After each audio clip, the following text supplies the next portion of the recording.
ಸರ್ಕಾರಿ ಸ್ಥಳಗಳಲ್ಲಿ ಖಾಸಗಿ ಸಂಘ ಸಂಸ್ಥೆಗಳ ಕಾರ್ಯಕ್ರಮಕ್ಕೆ ಅನುಮತಿ ಪಡೆಯಬೇಕೆಂಬ ರಾಜ್ಯ ಸರ್ಕಾರದ ಆದೇಶಕ್ಕೆ ಧಾರವಾಡ ಹೈಕೋರ್ಟ್ ಪೀಠ ತಡೆ ನೀಡಿದೆ. ಆರ್ಎಸ್ಎಸ್ಗೆ ಅಂಕುಶ ಹಾಕಲು ರಾಜ್ಯ ಸರ್ಕಾರ ಪರೋಕ್ಷವಾಗಿ ಈ ನಿರ್ಧಾರ ಮಾಡಿತ್ತು ಎಂಬ ಮಾತಿದೆ. ಈಗ ರಾಜ್ಯ ಸರ್ಕಾರಕ್ಕೆ ಹೈಕೋರ್ಟ್ ಆದೇಶದ ಹಿನ್ನಡೆ ತರಿಸಿದೆ. ನ್ಯಾಯಮೂರ್ತಿ ನಾಗಪ್ರಸನ್ನ ಅವರಿದ್ದ ಹೈಕೋರ್ಟ್ ಪೀಠ ಆದೇಶ ಹೊರಡಿಸಿದ್ದು, ರಾಜ್ಯ ಸರ್ಕಾರ ಗೃಹ ಇಲಾಖೆ ಹುಬ್ಬಳ್ಳಿ ಕಮಿಷನರ್ಗೆ ನೋಟಿಸ್ ನೀಡಿ ವಿಚಾರಣೆಯನ್ನ ನವೆಂಬರ್ 17ಕ್ಕೆ ಮುಂದೂಡಿಕೆ ಮಾಡಿದೆ. ಇನ್ನು ಸರ್ಕಾರದ ಆದೇಶಕ್ಕೆ ಮಧ್ಯಂತರ ತಡೆ ವಿಚಾರವಾಗಿ ಲಾಯರ್ ಮಲ್ಲಿಕಾರ್ಜುನ್ ಪ್ರತಿಕ್ರಿಯೆ ನೀಡಿದ್ದಾರೆ. ಪುನಶ್ಚೇತನ ಅಷ್ಟೇ ಅಲ್ಲ, 4 ಜನ ಬಂದಿದ್ದಾರೆ. ಒಂದು ಪುನಶ್ಚೇತನ, ಒಂದು ವಿ ಕೇರ್ ಫೌಂಡೇಶನ್ ಅಂತ, ಇನ್ನೆರಡು ರಾಜೀವ್ ಮಲ್ಹಾರ್ ಪಾಟೀಲ್ ಕುಲಕರ್ಣಿ ಅಂತ ಒಬ್ರು ಧಾರವಾಡದವರು, ಒಬ್ಬರು ಬೌದ್ಧ ಪ್ರಚಾರಕರಿದ್ದಾರೆ ಬೆಳಗಾಂದವರು, ಅವರು ಉಮಾ ಚವ್ಹಾಣ್ ಅಂತೇಳಿ. ಇವ್ರು 4 ಜನ ಸರ್ಕಾರದ ಆದೇಶದ ಬಾಧಿತವಾಗಿ ಅವ್ರ ಪಬ್ಲಿಕ್ ಪ್ಲೇಸಸ್ ಪಾರ್ಕ್ ಏನು ಯೂಸ್ ಮಾಡ್ತಾರೆ, ಈ ಆದೇಶದಿಂದ ಅವ್ರಿಗೆ ನಿರ್ಬಂಧನೆ ಹಾಕಂಗಾಗಿತ್ತು. ಸೊ ಹೀಗಾಗಿ ಅವ್ರು 4 ಜನ ಸೇರಿ ಗೌರ್ಮೆಂಟ್ ಆರ್ಡರ್ನ ಚಾಲೆಂಜ್ ಮಾಡಿದ್ದಾರೆ. ಮೇನ್ ಗ್ರೌಂಡ್ ಅಂತಂದರೆ ಆರ್ಟಿಕಲ್ 19 ಆರ್ಟಿಕಲ್ 14 ವೈಲೇಟ್ ಆಗುತ್ತೆ ಅಂಥೇಳಿ. ಇವತ್ತು ಕೋರ್ಟು ಅದನ್ನು ಮೇಲ್ನೋಟಕ್ಕೆ ಇದು ಆರ್ಟಿಕಲ್ 19 ವೈಲೇಟ್ ಆಗುತ್ತೆ ಅಂಥೇಳಿ ಮಧ್ಯಂತರ ಆದೇಶ ನೀಡಿದೆ. ಸರ್ಕಾರದ ಆದೇಶಕ್ಕೆ ತಡೆ ನೀಡಿ ಇದು ಯಾರಿಗೂ ಅಪ್ಲೈ ಆಗೋಂಗಿಲ್ಲ ಅಂತಂದು ಮಧ್ಯಂತರ ಆದೇಶ ಮಾಡಿದೆ. ಆರ್ಎಸ್ಎಸ್ ವಿಚಾರವಾಗಿ ಕೋರ್ಟ್ ತಡೆಯಾಜ್ಞೆ ವಿಚಾರದ ಬಗ್ಗೆ ವಿಧಾನಸೌಧದಲ್ಲಿ ಸಿಎಂ ಸಿದ್ದರಾಮಯ್ಯ ಪ್ರತಿಕ್ರಿಯೆ ನೀಡಿದ್ದಾರೆ. ಧಾರವಾಡ ಕೋರ್ಟ್ ಸ್ಟೇ ಕೊಟ್ಟಿದ್ದಾರೆ.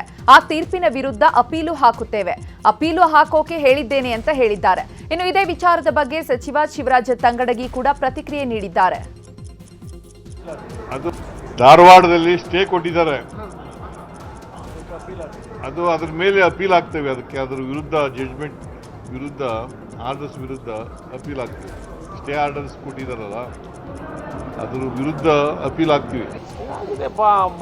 ಕೋರ್ಟ್ ಹೇಳಿದ್ದನ್ನು ನಾವು ಕೇಳಲೇಬೇಕು, ಕಾನೂನನ್ನು ಪಾಲನೆ ಮಾಡಲೇಬೇಕು, ಅದನ್ನು ಮಾಡ್ತೀವಿ. ಆದರೆ ನಾವು RSSನೇ ಬ್ಯಾನ್ ಮಾಡಬೇಕು ಅಂತ ನಾವು ಎದುರಾಗೂ ಸ್ಪೆಸಿಫಿಕ್ ಆಗಿ ಮೆನ್ಷನ್ ಮಾಡಿದ್ದಿಲ್ಲ. ನಾವು RSS ಬ್ಯಾನ್ ಮಾಡಬೇಕು, ಮತ್ತೊಂದು ಸಂಸ್ಥೆಯನ್ನು ಬ್ಯಾನ್ ಮಾಡಬೇಕಂತಂದರೆ ಯಾವುದೇ ಕಾರ್ಯಕ್ರಮ ಆಗಬೇಕಂತಂದರೆ ಸರ್ಕಾರದ ಸಂಬಂಧಪಟ್ಟಂಥ ಸರ್ಕಾರದ ಪರ್ಮಿಷನನ್ನು ತೆಗೆದುಕೊಂಡು ಅದನ್ನು ಕಾರ್ಯಕ್ರಮವನ್ನು ಮಾಡಬೇಕಂತ ಮಾಡಿದ್ದೀವಿ. ಯಾಕೆ ಇದು RSS ಟಾರ್ಗೆಟ್ ಇಟ್ಕೊಂಡು RSS ಟಾರ್ಗೆಟ್ ಇಟ್ಕೊಳ್ಳೋಂಥ ಅವಶ್ಯಕತೆ ನಮಗೇನು ಇಲ್ಲ. ಕೋರ್ಟು ಈಗ ಹೇಳಿದೆ, ಕೋರ್ಟ್ ಬಗ್ಗೆ ನಾವು ಅದಕ್ಕೆ ಸರ್ಕಾರ ಏನೇನು ಕ್ಲಾರಿಫಿಕೇಶನ್ ಕೊಡಬೇಕಾಗೈತೆ ಕೋರ್ಟಿಗೆ ಮುಂದಿನ ದಿನದಿಂದ ಕೊಡುವಂಥ ಕೆಲಸ ಮಾಡ್ತೀವಿ. ಆರ್ಎಸ್ಎಸ್ ವಿಚಾರವಾಗಿ ಧಾರವಾಡ ಕೋರ್ಟ್ ತೀರ್ಪಿನ ವಿಚಾರದ ಬಗ್ಗೆ ಬೆಂಗಳೂರಿನಲ್ಲಿ ಮಾತನಾಡಿದ ಬಿಜೆಪಿ ರಾಜ್ಯಾಧ್ಯಕ್ಷ ಬಿವೈ ವಿಜಯೇಂದ್ರ, ಕಾಂಗ್ರೆಸ್ ಸರ್ಕಾರದ ಕುತಂತ್ರದ ಷಡ್ಯಂತ್ರಕ್ಕೆ ನ್ಯಾಯಾಲಯದ ತೀರ್ಪು ತಡೆ ನೀಡಿದೆ. ರಾಜ್ಯ ಸರ್ಕಾರಕ್ಕೆ ಶಾಸಕರು ಅನುದಾನಕ್ಕೆ ಪರದಾಡ್ತಿದ್ದಾರೆ. ಸಿಎಂ ನಾನೇ 5 ವರ್ಷ ಅಂತ ಹೇಳಿಕೊಂಡು ತಿರುಗಾಡ್ತಾ ಇದ್ದಾರೆ. ರೈತರ ಕಷ್ಟಕ್ಕೆ ನೆರವಾಗದ ಈ ಸರ್ಕಾರ ಸತ್ತಂತಾಗಿದೆ ಅಂತ ಸರ್ಕಾರದ ವಿರುದ್ಧ ವಾಗ್ದಾಳಿ ನಡೆಸಿದ್ದಾರೆ. ಇನ್ನು ಇದೇ ವಿಚಾರದ ಬಗ್ಗೆ ಸಿಟಿ ರವಿ, ಛಲವಾದಿ ನಾರಾಯಣಸ್ವಾಮಿ ಕೂಡ ರಿಯಾಕ್ಷನ್ ಕೊಟ್ಟಿದ್ದಾರೆ.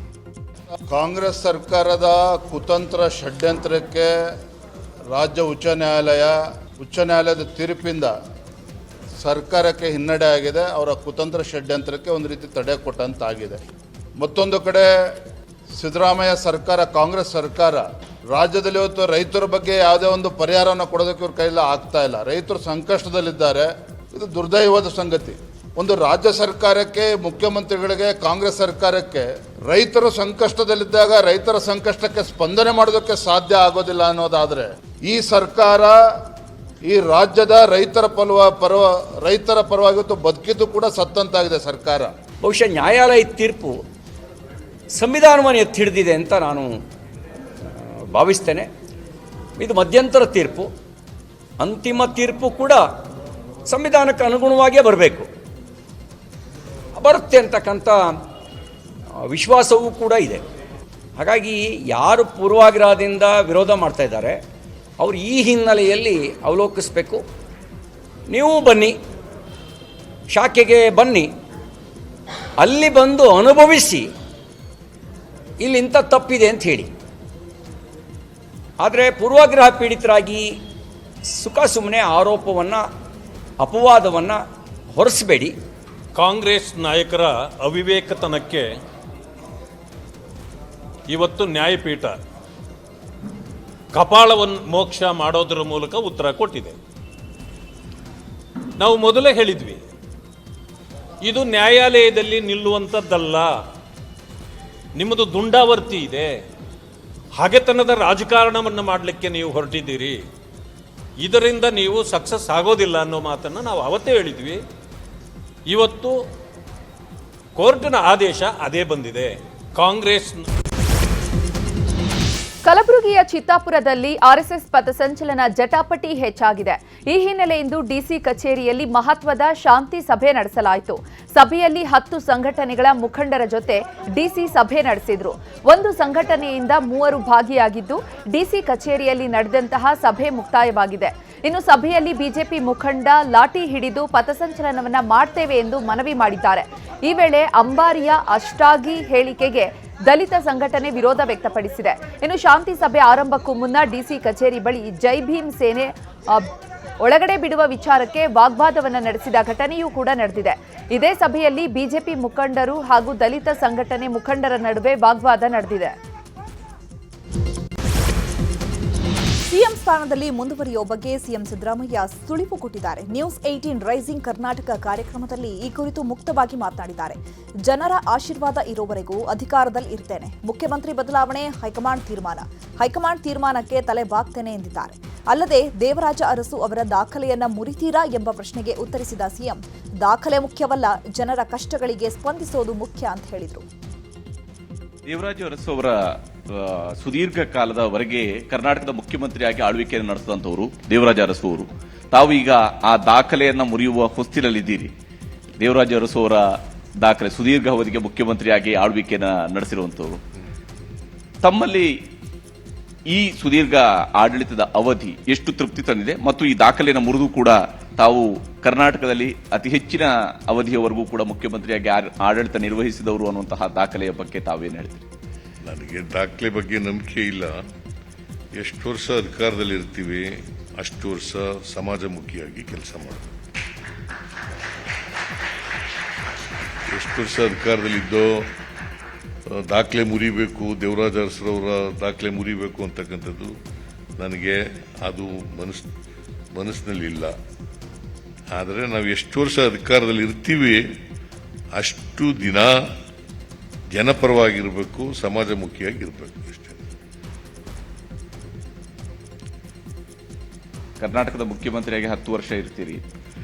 10 ವರ್ಷ ನಾನು ಗೊತ್ತಿಲ್ಲ ನನಗೆ.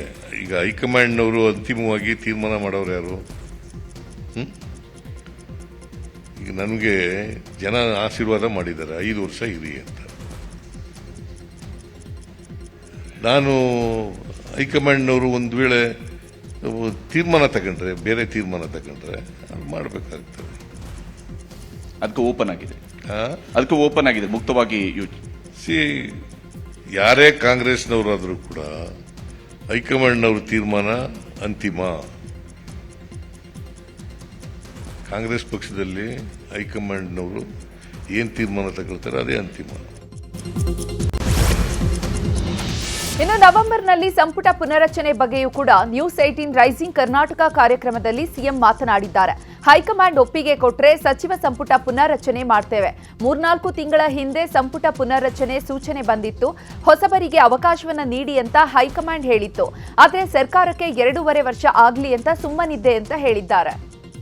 2.5 ವರ್ಷ ತುಂಬೋದ್ರಿಂದಾಗಿ ಸರ್ಕಾರಕ್ಕೆ ನವೆಂಬರ್ ತಿಂಗಳಲ್ಲಿ 2.5 ವರ್ಷ ತುಂಬೋದ್ರಿಂದಾಗಿ ಸಂಪುಟ ಪುನರ್ರಚನೆಯ ಬಗ್ಗೆ ಯೋಚನೆ ಮಾಡ್ತಾ ಇದ್ದೀರಾ? ಕ್ಯಾಬಿನೆಟ್ ರೀಶಫಲ್ ಬಗ್ಗೆ ಸೀರಿಯಸ್ ಆಗಿ ಪ್ಲಾನ್ ಅನ್ನ ಮಾಡಿದ್ದೀರಾ? ಯಾವ ರೀತಿಯಾಗಿ? ಹೈಕಮಾಂಡ್ನವರೇ ಈಗ ಒಂದು 3-4 ತಿಂಗಳ ಹಿಂದೆ ರೀಶಫಲ್ ಮಾಡಿ ಅಂತ ಹೇಳಿದ್ರು, ಹೊಸಬರಿಗೆಲ್ಲ ಅವಕಾಶ ಕೊಡಿ ಅಂತ ಹೇಳಿ. ನಾನು 2.5 ವರ್ಷ ತುಂಬಲಿ, 2.5 ವರ್ಷ ತುಂಬಲಿ, ಅರ್ಧ ಸಮಯ ಆಗ್ತದೆ, ಆಮೇಲೆ ಮಾಡೋಣ ಅಂತ ಹೇಳಿದೆ. ಅದಕ್ಕೆ ಒಪ್ಕೊಂಡಿದ್ರು. ಈಗ ಹೈಕಮಾಂಡ್ನವ್ರು ಏನು ಹೇಳ್ತಾರೆ, 2.5 ವರ್ಷ ಸಂದರ್ಭದಲ್ಲಿ ನಾನು ಭೇಟಿ ಮಾಡಿ ಕೇಳ್ತೀನಿ ಹೈಕಮಾಂಡ್ನವ್ರು. ಅವ್ರು ಒಪ್ಪಿಗೆ ಕೊಟ್ಟರೆ ರೀಸಫಲ್ ಮಾಡೇ ಮಾಡ್ತೀವಿ. 2028ರ ಚುನಾವಣೆಯಲ್ಲಿ ಸ್ಪರ್ಧೆ ವಿಚಾರವಾಗಿ ನ್ಯೂಸ್ 18 ರೈಸಿಂಗ್ ಕರ್ನಾಟಕ ಕಾರ್ಯಕ್ರಮದಲ್ಲಿ ಸಿಎಂ ಸಿದ್ದರಾಮಯ್ಯ ಮಾತನಾಡಿದ್ದಾರೆ. 2028ರ ಚುನಾವಣೆಯಲ್ಲಿ ಸ್ಪರ್ಧಿಸಲ್ಲ ಅಂತ ಹೇಳಿದ್ದೆ, ಆದರೆ ಸ್ನೇಹಿತರು ಹಿತೈಷಿಗಳು ಒತ್ತಾಯ ಮಾಡ್ತಿದ್ದಾರೆ. ನೀವು ಸ್ಪರ್ಧಿಸೋದ್ರಿಂದ ಪಕ್ಷಕ್ಕೆ ಅನುಕೂಲ ಅಂತಿದ್ದಾರೆ, ಕಾಂಗ್ರೆಸ್ ಅಧಿಕಾರಕ್ಕೆ ಬರಲು ಅನುಕೂಲ ಅಂತಿದ್ದಾರೆ. ಆದರೆ ಈ ಬಗ್ಗೆ ನಾನು ಇನ್ನೂ ಗಂಭೀರವಾಗಿ ಯೋಚಿಸಿಲ್ಲ ಅಂತ ಹೇಳಿದರು.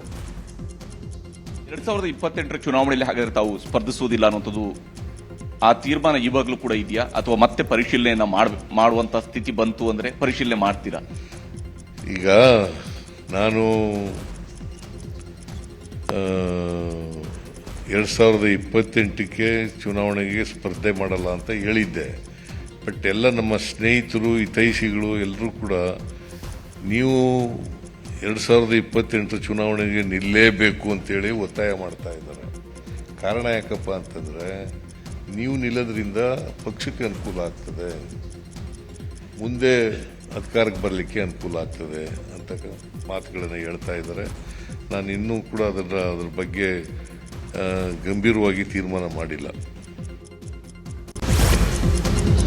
ನ್ಯೂಸ್ 18 ಹೆಲ್ತ್ ಕೇರ್ ಕಾರ್ಯಕ್ರಮದಲ್ಲಿ ಭಾಗಿಯಾಗಿದ್ದ ಡಿಸಿಎಂ ಡಿಕೆ ಶಿವಕುಮಾರ್ ಪ್ರಸಕ್ತ ರಾಜಕೀಯ ವಿದ್ಯಮಾನಗಳ ಕುರಿತು ಮಾತನಾಡಿದ್ದಾರೆ.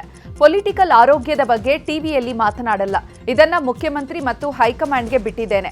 ನನ್ನ ಗೆಲುವು ಸೋಲು ಎಲ್ಲವನ್ನ ಅನುಭವಿಸಿದ್ದೇನೆ. ನಾನು ಹೈಕಮಾಂಡ್ ಮತ್ತು ಪಕ್ಷ ಹೇಳಿದ್ದನ್ನ ನಾನು ಮಾಡ್ತೇನೆ ಅಂತ ಹೇಳಿದ್ದಾರೆ. ನಿಮ್ಮ ರಾಜಕೀಯದ ಆರೋಗ್ಯದ ಬಗ್ಗೆಯೂ ಕೂಡ ಒಂದಿಷ್ಟು ಕುತೂಹಲ ಇದ್ದೇ ಇರುತ್ತೆ.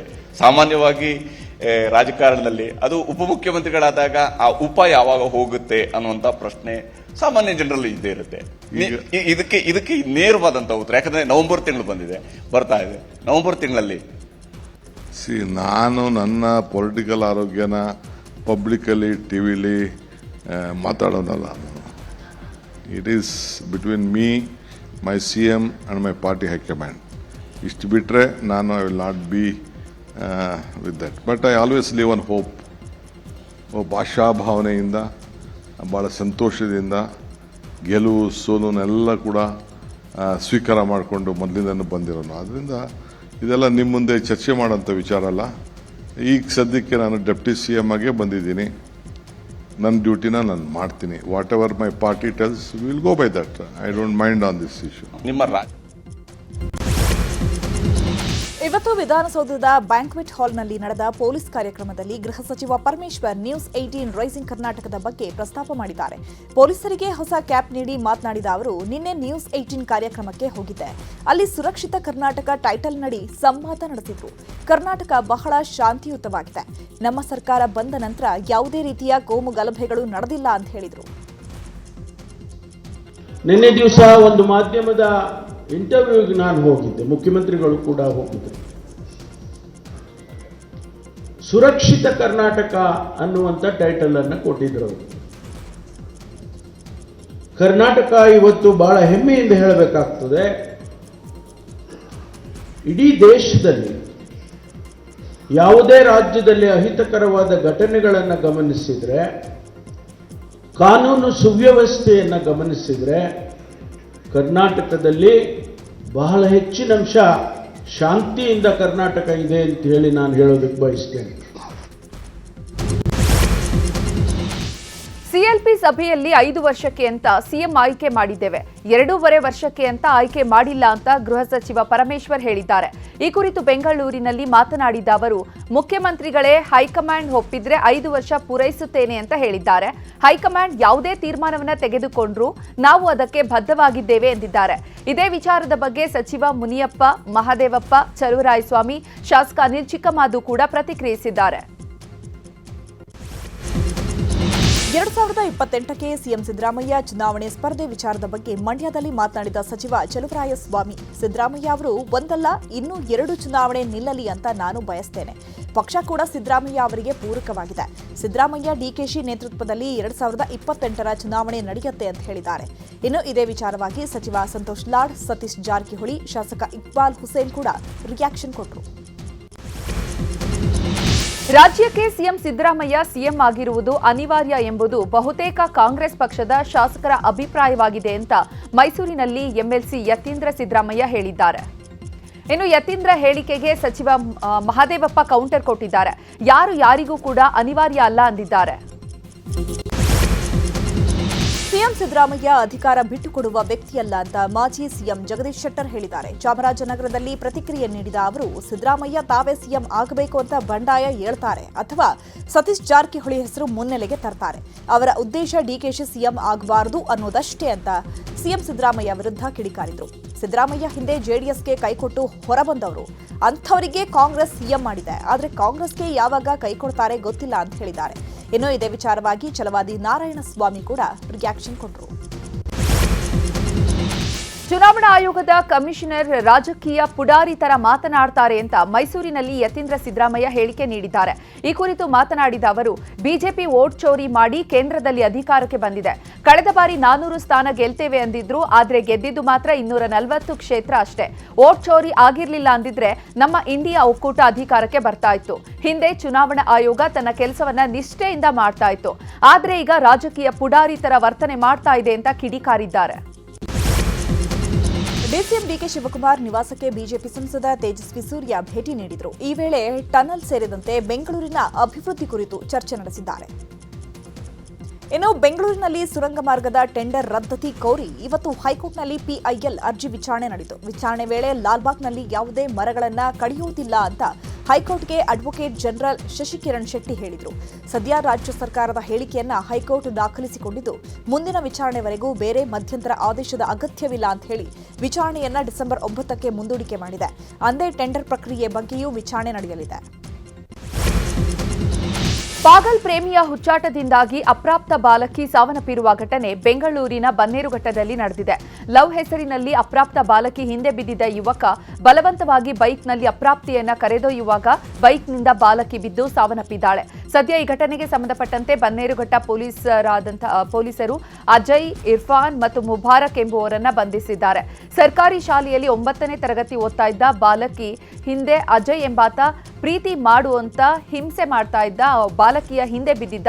ಅಕ್ಟೋಬರ್ 24ರಂದು ಬಲವಂತವಾಗಿ ಬಾಲಕಿಯನ್ನ ಕರೆದೊಯ್ದಿದ್ದ. ಮಾನಸಿಕ ಅಸ್ವಸ್ಥ ವ್ಯಕ್ತಿ ಜಿಲ್ಲಾಸ್ಪತ್ರೆಗೆ ನುಗ್ಗಿ ದಾಂಧಲೆ ಮಾಡಿರುವ ಘಟನೆ ರಾಮನಗರದಲ್ಲಿ ನಡೆದಿದೆ. ಆಸ್ಪತ್ರೆಯ ದಂತ ವಿಭಾಗಕ್ಕೆ ನುಗ್ಗಿದ್ದ ವ್ಯಕ್ತಿ ಕಂಪ್ಯೂಟರ್, ಕನ್ನಡಿ ಮತ್ತು ಪಾಟ್ ಸೇರಿದಂತೆ ಹಲವು ವಸ್ತುಗಳನ್ನು ಒಡೆದು ಹಾಕಿದ್ದಾನೆ. ಚಿಕ್ಕಬಳ್ಳಾಪುರದ ನಂದಿಗಿರಿ ಧಾಮದಲ್ಲಿರುವ ಟಿಪ್ಪು ಸುಲ್ತಾನ್ ಸಮರ್ ಪ್ಯಾಲೇಸ್ ಮೇಲೆ ಬರೆಯಲಾಗಿದ್ದ ಲಾರೆನ್ಸ್ ಬಿಷ್ಣೋಯಿ ಬರಹವನ್ನ ಪುರಾತತ್ವ ಇಲಾಖೆ ತೆರವುಗೊಳಿಸಿದೆ. ಇನ್ನು ಘಟನೆ ಸಂಬಂಧ ನಂದಿಗಿರಿ ಧಾಮ ಪೊಲೀಸ್ ಠಾಣೆಯಲ್ಲಿ ಸುಮೋಟೋ ಪ್ರಕರಣ ದಾಖಲು ಮಾಡಿಕೊಳ್ಳಲಾಗಿದ್ದು ತನಿಖೆ ನಡೆಸಲಾಗಿದೆ. ಕರ್ನೂಲ್ ಬಸ್ ದುರಂತದ ಬಳಿಕ ಖಾಸಗಿ ಬಸ್ಗಳ ಸುರಕ್ಷತೆ ಹೇಗಿದೆ ಅನ್ನೋದರ ಕುರಿತು ನ್ಯೂಸ್ 18 ರಿಯಾಲಿಟಿ ಚೆಕ್ ನಡೆಸಿತ್ತು. ಸದ್ಯ ರಿಯಾಲಿಟಿ ಚೆಕ್ ಬೆನ್ನಲ್ಲೇ ಎಚ್ಚೆತ್ತಿರುವಂತಹ ಸಾರಿಗೆ ಇಲಾಖೆ ಅಧಿಕಾರಿಗಳು ಖಾಸಗಿ ಹಾಗೂ ಸರ್ಕಾರಿ ಬಸ್ಗಳಿಗೆ ಮಾರ್ಗಸೂಚಿ ಬಿಡುಗಡೆ ಮಾಡಿದ್ದಾರೆ. ಖಾಸಗಿ ಬಸ್ಗಳಿಗೂ ಕಡ್ಡಾಯ ಲಗೇಜು ನಿಯಮ ಮಾಡಲಾಗಿದೆ. ರೈತರಿಗೆ ಪರಿಹಾರ ಕೊಡದ ನೀರಾವರಿ ಇಲಾಖೆ ಕಚೇರಿ ಜಪ್ತಿಗೆ ಕೆಆರ್ಪೇಟೆ ಪಟ್ಟಣದ ಸಿವಿಲ್ ಕೋರ್ಟ್ ಆದೇಶಿಸಿತ್ತು. ಈ ಹಿನ್ನೆಲೆ ಇಂದು ಗಂಗನಹಳ್ಳಿ ಗ್ರಾಮದ ರೈತರು ಕೋರ್ಟ್ ಆದೇಶದ ಪ್ರತಿಯೊಂದಿಗೆ ಕಚೇರಿಗೆ ಆಗಮಿಸಿ ಪೀಠೋಪಕರಣಗಳನ್ನು ವಾಹನದಲ್ಲಿ ತುಂಬಿಕೊಂಡು ಹೋಗಿದ್ದಾರೆ. ಸಾಲದ ಕಂತು ಕಟ್ಟಿಲ್ಲ ಅಂತ ರೈತನ ಹಸುಗಳನ್ನ ಫೈನಾನ್ಸ್ ಸಿಬ್ಬಂದಿ ಕರೆದೊಯ್ದಿರುವ ಘಟನೆ ಶಿವಮೊಗ್ಗ ಜಿಲ್ಲೆಯ ಸಿದ್ಲಿಪುರ ಗ್ರಾಮದಲ್ಲಿ ನಡೆದಿದೆ. ಗ್ರಾಮದ ಭರತ್ ಅನ್ನೋರ ಹಸುಗಳನ್ನ ಗಾರ್ಡನ್ ಏರಿಯಾದಲ್ಲಿರುವಂತಹ ಫೈನಾನ್ಸ್ ಸಿಬ್ಬಂದಿ ಕರೆದೊಯ್ದಿದ್ದಾರೆ. 1 ತಿಂಗಳ ಸಾಲದ ಕಂತು 9,300 ರೂಪಾಯಿ ಬಾಕಿ ಇತ್ತು. ಈ ಹಿನ್ನೆಲೆ 1 ಎತ್ತು 2 ಹಸುವನ್ನ ಸೀಸ್ ಮಾಡಿ ಸಿಬ್ಬಂದಿ ಕರ್ಕೊಂಡು ಹೋಗಿದ್ದಾರೆ. ಬೆಂಗಳೂರಲ್ಲಿ ಮಲತಂದೆಯಿಂದ ಬಾಲಕಿ ಹತ್ಯೆ ಪ್ರಕರಣಕ್ಕೆ ಸಂಬಂಧಪಟ್ಟಂತೆ ಬಾಲಕಿ ಮಲತಂದೆ ದರ್ಶನ್ನ ಕುಂಬಳಗೋಡು ಪೊಲೀಸರು ಬಂಧಿಸಿದ್ದಾರೆ. ಗಂಡ ಹೆಂಡತಿ ನಡುವೆ ಬಾಲಕಿ ಅಡ್ಡಿ ಅಂತ ಹೇಳಿ ಮಲತಂದೆ ದರ್ಶನ್ ಕೊಲೆ ಮಾಡಿದ್ದಾನೆ ಅಂತ ಗೊತ್ತಾಗಿದೆ. ಚಾಮರಾಜನಗರ ತಾಲೂಕಿನ ಕಲ್ಪುರ ಸುತ್ತಮುತ್ತ ಭಾರೀ ಗಾತ್ರದ ಹುಲಿ ಕಾಣಿಸಿಕೊಂಡಿದ್ದು ಜನರಲ್ಲಿ ಭೀತಿ ಹುಟ್ಟಿಸಿದೆ. ಈಗ ರೈತರಿಗೆ ಉಳುಮೆ ಮಾಡಲು, ಬೆಳೆ ಕೊಯ್ಲು ಮಾಡಲು ಅರಣ್ಯ ಸಿಬ್ಬಂದಿ ಕಾವಲು ಕಾಯ್ದಿದ್ದಾರೆ. ಅರಣ್ಯ ಸಿಬ್ಬಂದಿ ಕಣ್ಗಾವಲಿನಲ್ಲಿ ಕೃಷಿ ಚಟುವಟಿಕೆ ನಡೀತಾ ಇದೆ. ಇಂದು ಸಂಜೆ ಆಂಧ್ರಪ್ರದೇಶದ ಕರಾವಳಿಗೆ ಮೋಂತಾ ಚಂಡಮಾರುತ ಅಪ್ಪಳಿಸಲಿದ್ದು, ರಾಜ್ಯದಲ್ಲೂ 2 ದಿನಗಳ ಕಾಲ ಚಂಡಮಾರುತದ ಪರಿಣಾಮ ಇರಲಿದೆ ಅಂತ ಹವಾಮಾನ ಇಲಾಖೆ ತಜ್ಞರಾದ ಸಿಎಸ್ ಪಾಟೀಲ್ ಹೇಳಿದ್ದಾರೆ. ವಿಜಯನಗರ ಜಿಲ್ಲೆಯ ಹರಪನಹಳ್ಳಿ ತಾಲೂಕಿನ ತುಂಬಿಗೇರಿ ಗ್ರಾಮದಲ್ಲಿ ಡೆಂಗ್ಯೂ ಜ್ವರದಿಂದ ಗ್ರಾಮದ ಜನರು ಬಳಲ್ತಿದ್ರು. ಈ ಕುರಿತು ನ್ಯೂಸ್ 18 ಕನ್ನಡ ವರದಿ ಬಿತ್ತರ ಮಾಡಿತು. ಸದ್ಯ ವರದಿ ಬೆನ್ನಲ್ಲೇ ಎಚ್ಚೆತ್ತ ಅಧಿಕಾರಿಗಳು ಗ್ರಾಮಕ್ಕೆ ಭೇಟಿ ನೀಡಿ ಪರಿಶೀಲಿಸಿದ್ದಾರೆ.